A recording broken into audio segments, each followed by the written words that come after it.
Welcome back. We're into a new week, and this week we're talking about flexibility and core strength. When we talk about flexibility, we're talking about the capacity for a joint to be able to move through its entire range of motion. You may remember hearing me when we were talking about muscular strength and endurance and asking you to work on a full natural range of motion. So trying to move through that entire range that the joint can naturally go through without being overly stretched or put in a point of risk. We measure flexibility in two primary ways. We can measure it either as static flexibility or as dynamic flexibility. Static flexibility looks at a passive range of motion, while dynamic flexibility is going to look at an active range of motion. So, two examples that might fit well here. If you've ever done a sit and reach box where you're sitting down and you're reaching to try and move the little stylus as far as you can, that's a static motion. We're staying in one spot.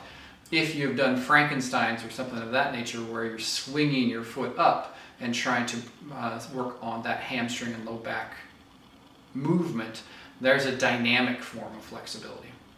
We're also going to be talking about core strength this week. So that's just the overall strength of the abdominal and your lower back muscles in a very generic way of speaking about it. Flexibility is really associated with decreasing your risk for injury. So one of the primary reasons that it's something that's so important to adopt as a lifestyle habit is it can actually keep you from being injured, or at least reduce your risk of being injured long term. We know that with lower flexibility, the tighter you are, the greater your risk of injury. As those muscles and ligaments and tendons all get tighter and tighter, when we try to put them to the end range, or when we try to do something that's a very fast or ballistic type motion, that can tear those structures if they're stretched beyond their current limits. So we want to ensure that our own flexibility is in line with our goals, just like we were talking about with muscular strength and endurance and with cardiorespiratory endurance. Our goals are always important. But for lifelong, as that's a big focus of this class, that's why this is an important component to be adopting as a habit. When we talk about flexibility in your athletic performances, so if you're in the short term and thinking about your own performance, different levels of flexibility are actually needed for different types of performances. So it's important to be attentive to your own goals. For example, in sprinting, we need some moderate flexibility, but we also are working on utilizing the stretch reflex, which is a natural and amazing neuromuscular reflex that when muscles are stretched, they're going to counter by activating at a stronger level. So for our sprinters, it's something that's really, really valuable for us.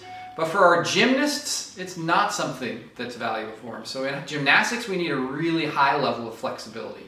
So depending on what your goals are, really your own level of flexibility or where you work on your flexibility as well is going to become pretty important. We mentioned already that flexibility was associated with the potential for injury. Core strength also has a deep impact on your capacity to keep yourself safe and reduce your risk of injury. So we know that the lower our core strength is, the lower amount of capacity we have to control and make sure all of the movements are stabilized within our torso, that if you're not able to do that, you're at just a greater risk of injury. The weak core can just allow your body to end up in motions unsupported and be injured more likely. We also know that core strength definitely has an impact on performance, right? So stronger core strength allows for much more greater control over the body, which of course is going to lead to lower injury, but it also allows you to improve your technique. It allows your body to move more efficiently. It allows you to transfer forces, ground forces from all of the lower body that's so strong into the upper body if you're trying to do some kind of striking or if you're trying to do any kind of speed thing with the upper body. So how are we going to work on building both of these? If we start off with flexibility, there's two different ways that we can work on our flexibility. And you'll see that the terms are just exactly in line with the different types of flexibility. So we can work on static stretching, which just means that we're holding a stretch for an extended period of time. And typically that means that you should be holding a stretch on each individual muscle or each individual joint for more than 30 seconds, which is maybe not the habit that you've been in so far. you may have been stretching more in the 10, 12, 15 second range. But you'll see greater benefit, and it's much far better habit for you to be extending that stretch at each joint to 30 seconds or more. Then dynamic stretching is the one where we're moving the body joint through its full range of motion, and we're moving it relatively quickly. This again works on flexibility. The important component there is making sure that we are doing that motion through the full natural range of motion. How will we work on building core strength? Well, obviously we're going to want to use exercises that are going to target the middle and side, which we refer to the side as those oblique muscles, the middle and side oblique abdominal muscles. So that you may have experience with already: sit-ups, lateral sit-ups, planks, side planks, twisting type motions. All of those are going to engage the core muscles and try to work on their endurance and their strength as you keep building them up. Interestingly, when we talk about our core, because it's something that you're constantly using every single day, that is a muscle group or an area that you can actually work on every day. So exercises for your core can actually be engaged in every single day. Whereas when we talked about muscular strength and endurance with the other major muscle groups, we were saying that we need some rest period between there. Not so for core, because it's something that we constantly utilize and are engaging anyway. So these core strengthening exercises are something that you might want to incorporate into your warm-up or your cool-down, or maybe you want to do variations, some in the warm-up and others in the cool-down. Another example of ways that we can work on flexibility would be yoga. So yoga is just a routine that progressively activates and stretches the entire body. Yoga, if you choose to participate in it, are going to help to improve flexibility. It will help to improve your balance. It will also activate and engage your core, so you'll improve your core strength, and just general overall body awareness. Kinesthetic awareness is the term that we utilize for that. It's good for incorporating whole body flexibility instead of just focusing on a single joint or a single motion. Yoga is going to stack or utilize multiple joints at the same time. And that becomes a little more natural or a little more functional. We don't normally use the body one joint or one segment at a time. We're going to use the body in our activities of daily living and in our sport performances, with all joints being engaged at a single time. So the most important thing for yoga is just making sure you pick the right progression for you. You will be able to find all kinds of examples on YouTube or TikTok, but make sure that the progression is one that's the right level for where you're currently at.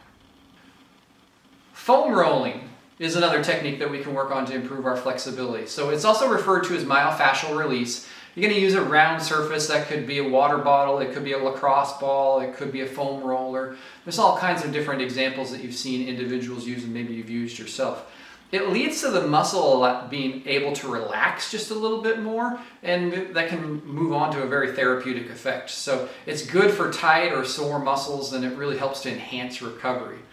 Another method for assisting recovery could be vibration therapy. So like using a Theragun or some other apparatus like that also really helps to give some pretty similar results. So let's go back to that FIT principle that we've used before, that FITT. Now we're going to look at it for flexibility. How often? Well, we want to be working on our flexibility pretty frequently. So in that 3 to 5 days a week range, preferably higher up on that end of the spectrum. How do we measure intensity when it comes to stretching? Well, for our static stretches, the ones where we're not moving through a full range of motion, we're just holding a position and trying to go to that end point. I want you moving to a point where you feel tension, where you feel the slight discomfort, but it's not anywhere near pain yet. So that's the way we're going to monitor our intensity. We're pushing ourselves to go a little bit further than our normal range of motion, but just a little bit. We should feel discomfort, but it should not feel pain. If it's the dynamic type of stretching that you're doing, then just make sure you're going through the entire range of motion. How long? Well, we mentioned this already. We want it to be at least 30 seconds at each joint, and that can move all the way up to 60 seconds each joint. So it could be a fairly long time. It can feel like a much longer time than maybe you've been participating in stretching so far, but you'll also see much better results. And what kind of type?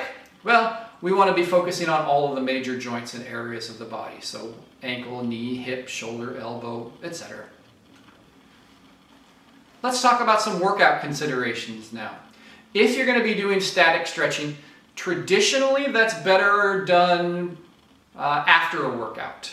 That's given all of the muscle and all of those other surrounding tissues a chance to get fully warmed up. And as we go into that full static stretch, we can get a little bit further into that stretch without experiencing pain. But that's not exclusive to after a workout. Static stretching can be done before, it's just more traditionally done after. Your dynamic stretches, just the opposite. It's more traditionally done before an event or before a competition of some kind, but it also definitely can be used and done after. Yoga is by itself its own standalone workout, so it can be done at any time. Foam rolling, you could do that before or after your workout. And one other thing for you to keep into consideration, your easy days, when you have one of your 3 days a week that you're required to do, if you have an easy day coming up, maybe that should be primarily composed of flexibility and core routines. That could be a good habit for you to work into. I thank you for being here again this week. I look forward to hearing from you if you need anything, and I will see you again next week.